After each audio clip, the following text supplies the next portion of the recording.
Welcome everybody, my riveting audience right there. I'm Loretta, I'm the Europe membership lead for the Open Wing Alliance, and I just want to thank you for coming and making the time to watch me talk today and hear more about how we're going to be achieving systemic change for the animals.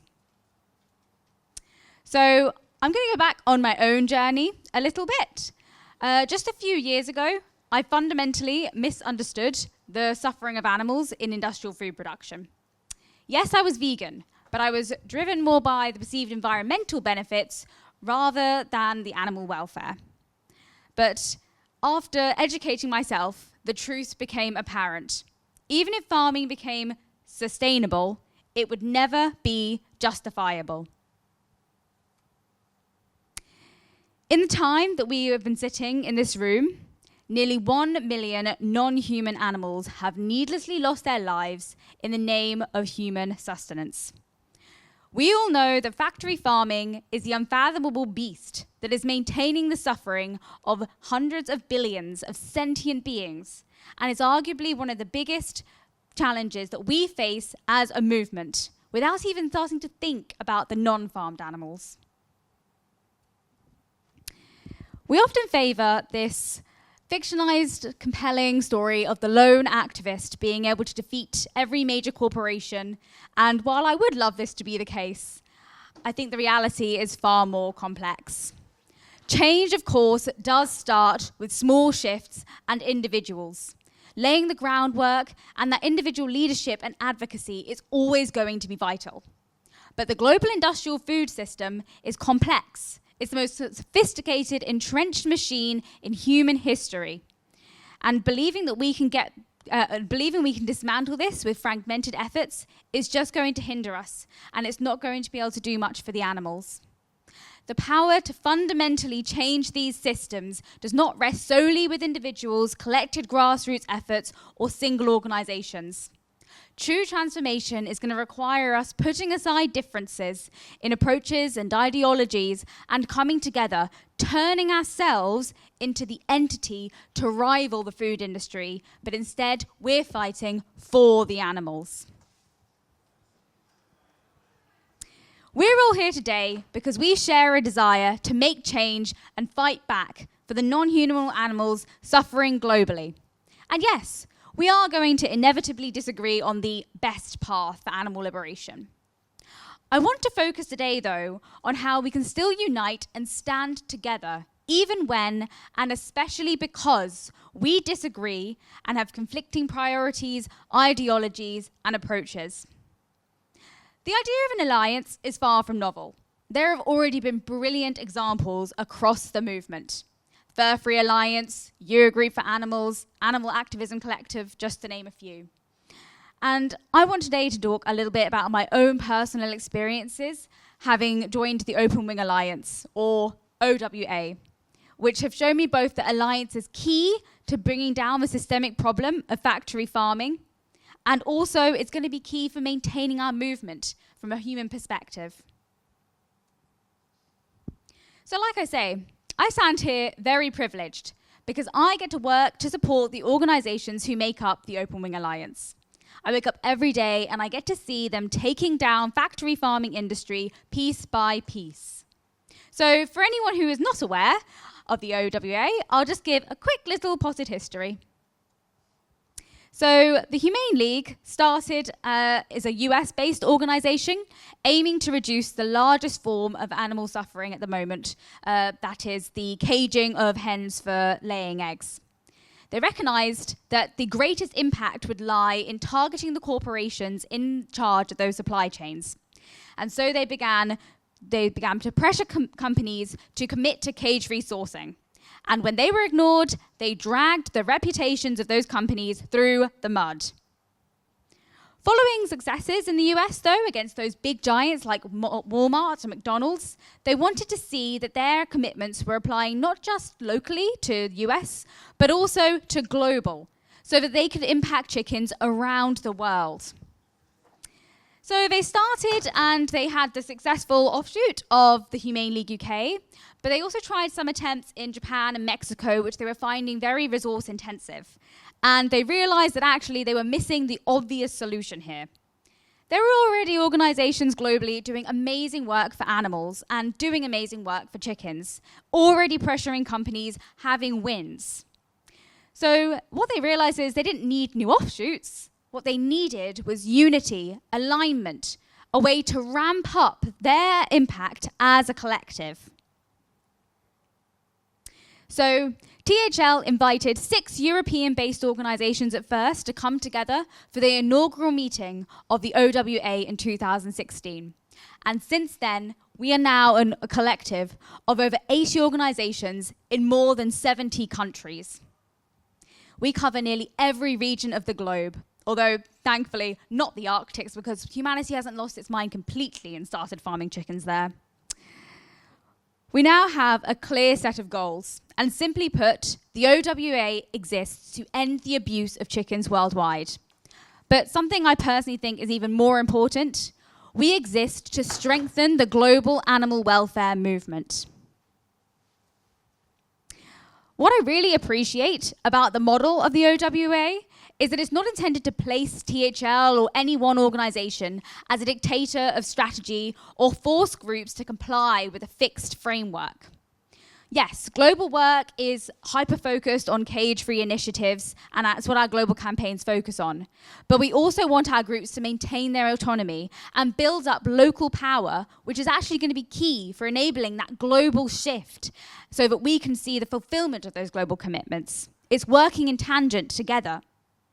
Yes, we do ask for a certain level of commitment to the work, but we don't expect any member organization to give up its identity. And whether an organization can run a full campaign or just send a few emails on behalf of an OWA campaign, every contribution is valued and every contribution has impact. I drew you here today to talk about how we're going to be transforming our food system with collective action. And the evidence is already there that alliances are going to be key for getting this work done. While one organization going up against a global company is going to be easily swatted away, instead, like this swarm of bees, we'll be able to come together and we will become something that is unbeatable.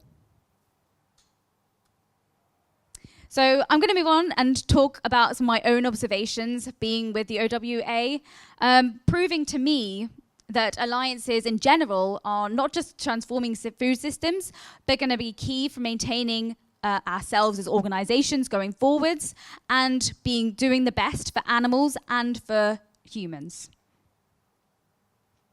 So, like I say, while OWA does enable us to go up against those global companies, that's not the only way we come together. And one of the best things about our network is being able to add voices to the local campaigns going on right now across the world. That one social media action against a local bakery can take on a life of its own as organizations in 70+ countries are sharing it on all their channels. A one-off protest will receive global coverage as every organization shares on its social media feed. And our organizations will gain a level of gravitas as protesters from across the world come and attend and show up for each other. One of my favorite pictures. Just last October, I was in Serbia protesting against one of their largest cafe chains. Suddenly, this company, cafeteria, was seeing that their reputation was being tarnished across borders. Tourists were caring, visitors to their country were caring, and a company that had not spoken to our local group there for almost over a year was suddenly back at the negotiation table, making sure that they were going to be fulfilling their 100% cage-free commitment. We've also been able to start our grants program, and many organizations have been able to expand their operations and even kick off their first animal welfare movement in their country with just small grants from OWA. We're cultivating groups that want to try high risk and potentially high impact initiatives, and we can help them get out of that trap of, I need to give evidence to get funding, but then I need funding to give evidence. And it's that opportunity for us all be able to grow and expand and create this symbiotic system that supports each other in the movement. One of my most exciting testimonials from last year was when a former grantee of the OWA gave funds to a group in a country that currently sits at only 10% cage-free.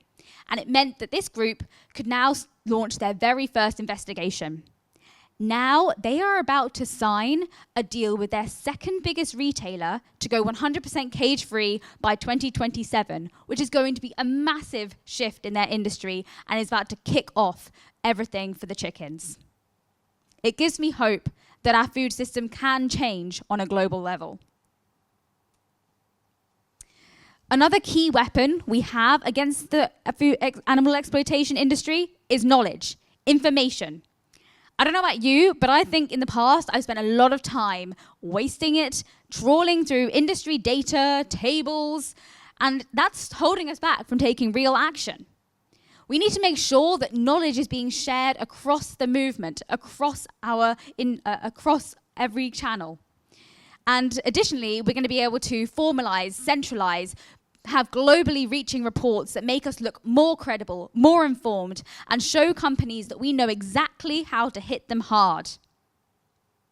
It's not just going to save us time, but it's going to show that we are sophisticated, well-informed. Just last week, I was in Porto delivering some high-impact in-person training, sharing the collective experience of over 20 years of activism. One attendee stated that in just those 5 days of work, they learnt more than in 5 years. And imagine if we can scale this up, this kind of training, like we can turn activists overnight into experienced, hardened, ready to go out and fight those systems that are oppressing animals. Activism is hard and sometimes feels impossible. But 50 years ago, I think, we've been hearing it all weekend about how hard it was, like 30, 40, 50 years ago. And I don't think right now those people are looking at us and saying, God, I wish they were struggling the way that we had to. No, they're saying, I'm glad that we went through that struggle so that these people can have it easier. And I see that as us as well. We want to make it even easier so that our descendants, they can breeze through those corporate negotiations. They can easily dismantle those systems and ultimately achieve animal liberation. Another thing I really love about being in the OWA is our tailored summits and strategy events, which bring us all together in person to be able to share, connect, form those really vital bonds that are going to be essential for the future of our movement. And of course, one of my absolute personal favorite highlights is always getting out there with 150 OWA members, shouting at a company, shouting at a hotel, getting the megaphone out. Nothing like it, I promise. These events build on these ones, just like here at VARC, which allow us to actually talk across each other's countries. And something is amazing is that I get to encounter people from everywhere, from Chile to Rwanda to Indonesia, people I probably never would have met if it wasn't for the OWA. It shows as well that we are transforming systems, inspiring each other across the borders, giving me hope, keeping us going. And I also need to shout out our OWA partners who are our non-member organizations that we still have regular communication and connection with, so we can expand our knowledge sharing, outreach efforts, and campaigning beyond just our individual alliance, and also be even sneakier when it comes to behind-the-scenes negotiations with companies. I won't sugarcoat it though. Of course, there are challenges, because like I say, 80 organizations, we're all going to be having lots of voices in the room. We're all operating in very different environments. We all have different principles, and we all have different governing bodies. While we are all fighting for chickens when we're doing OWA work, many organizations are also managing multiple projects at once, and often with very limited resources.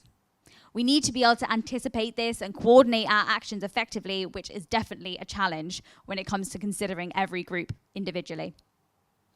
Although I do enjoy some of the creative ways that people get around this. And last year, during our Best Western campaign, we can successfully say we managed to protest outside of 100% of the Best Westerns in Finland. Sure, there's only one, but it looks great on paper. I've been saying as well that OWA and alliances in general, we need to become an intangible entity. But like I say, we are actually made up of organizations which are made up of humans, arguably the most flawed unit in existence.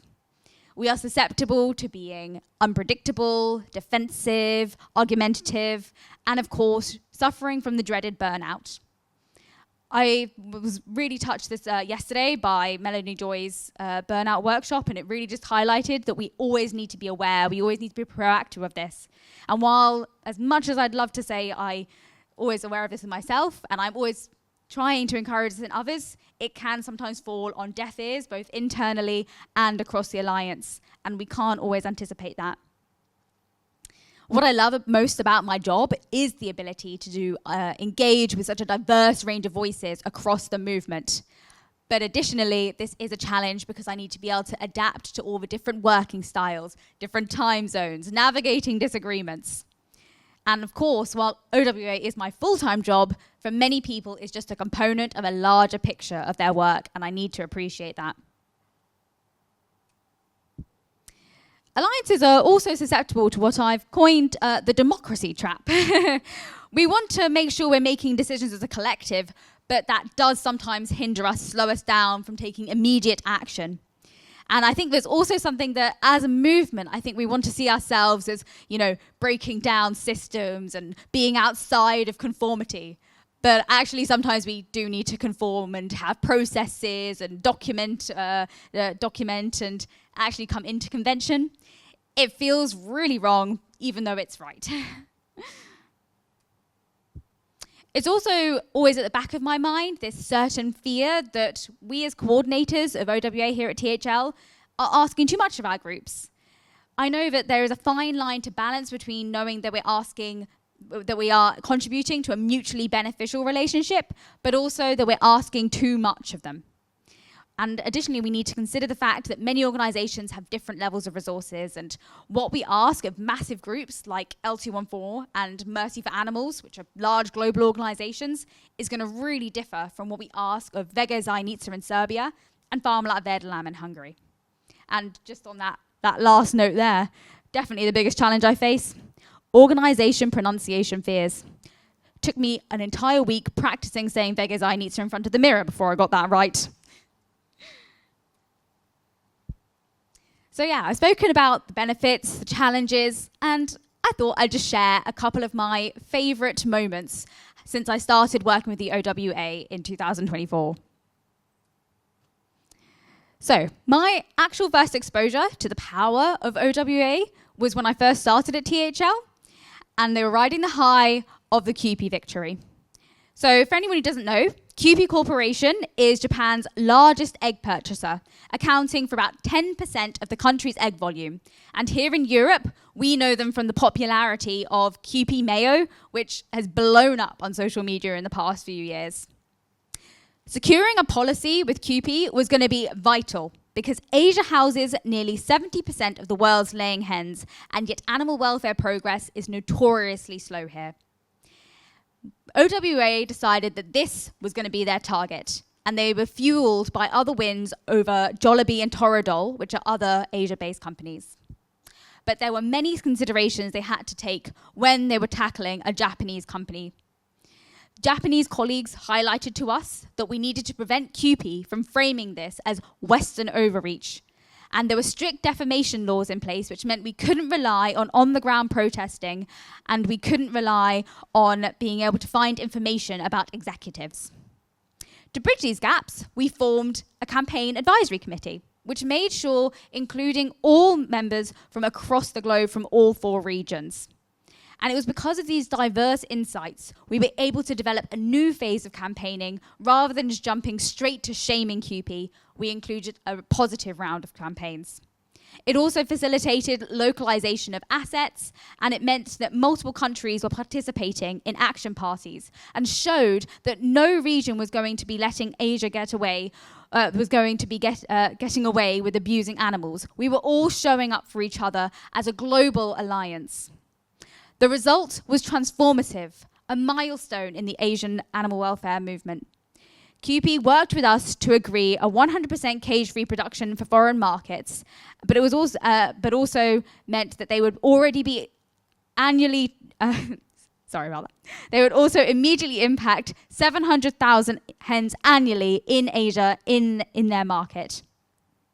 It was the first time I realized the power of the global movement, the power of all of us coming together and appreciating all of our difference, getting all of those local insights and nuances that otherwise would have been missed. We also know, though, that we can't rest on our laurels. And a new challenge last year was rearing its head with many of the deadlines for cage-free commitments coming due. So we decided that Best Western was going to be our target because they represented a large proportion of egg usage being in the hotel industry. So this is Best Western Hotels and Resorts. They'd made a commitment due in 2025, but had ceased dialogue with us, showing poor progress outside Europe. So we unleashed their might. This was key in showing that we stood together as a movement. As protests were occurring, I'd say very much so right here in Europe, and especially here in London and across this country. But even though we were cage-free, we weren't going to let the rest of the world down. We weren't going to let hens continue to be abused in LATAM, in Africa, in Asia. And we kept on turning up and asking them, when are you going to take action? And just 3 months later, Best Western reported that they were 70% of its global egg supply was cage-free, and they now have a roadmap for imminent 100%. We relied as well on some of our positive connections with our partners in order to continue to be able to negotiate this, the revised deadline. And it was a power of the collective that resulted in real change for the chickens. One of my favorite images is that we have ripples. Here in Europe, in the UK, we're very lucky. We're able to protest almost unlimited, and we have decades of advocacy experience behind us. We are leaders. We are inspiring the global animal welfare movement. And it sometimes feels, though, that in the immediate, we're not having impact. A photo of an activist, though, that I spread on Slack from right here in London is going to spark a cage-free movement in Indonesia. Because they see a megaphone and they think, oh, I've never tried that before. I'm going to have a go with that. And immediately those companies who have never seen such a protest, they're like, whoa, I am scared. I'm going to commit to cage-free. So that initial action right there, it may not have got a chicken out of a cage in your country, but it got a chicken out of a cage in Indonesia. And we need to remember that. Remember those ripples spreading across the world. Our pressure is local, but our impact is limitless. So I spoke a little bit about some of the other, I've spoken about Open Win Alliance and some of our contemporaries, our trailblazers, the lessons I've learnt. And I just want to think about how the model of OWA can be upscaled, reinvented. So actually organizations with different foci can still come together on a shared goal while still maintaining their identity and the majority of their work. And it's all about turning up for each other regardless. Beyond just discrete alliances as well, we need alliances of alliances, and alliances of alliances of alliances, and beyond, forming ourselves into that unbeatable entity to take down the food industry. So I'm going to finish now. I'm a bit of a shameless mythology buff. And I want to use the image of the ancient Hydra from Greek mythology, which is a creature where you chop off one head, but then it regrows, and a second one also regrows. Nearly unkillable. That's what we are going to become for the food industry. They think that they can shut down our campaigns. They think they can quiet our voices, sue us into oblivion. Then that organization comes back twice as hard, backed up by another organization, and 2 more behind that, and 4 more behind that. They'll never be able to stop us. It's easy to see how some of our different approaches can work against each other, but ultimately we are all fighting for one thing: an end to animal exploitation. Let's focus on that. Let's focus on turning up for each other so that we can turn up for the animals. So thank you, everyone. And I would love as well to hear from anyone who's interested in alliances and getting more involved with how we can form partnerships and work together as an alliance. So please do reach out. There's my contact details kind of small there. Yeah, thank you.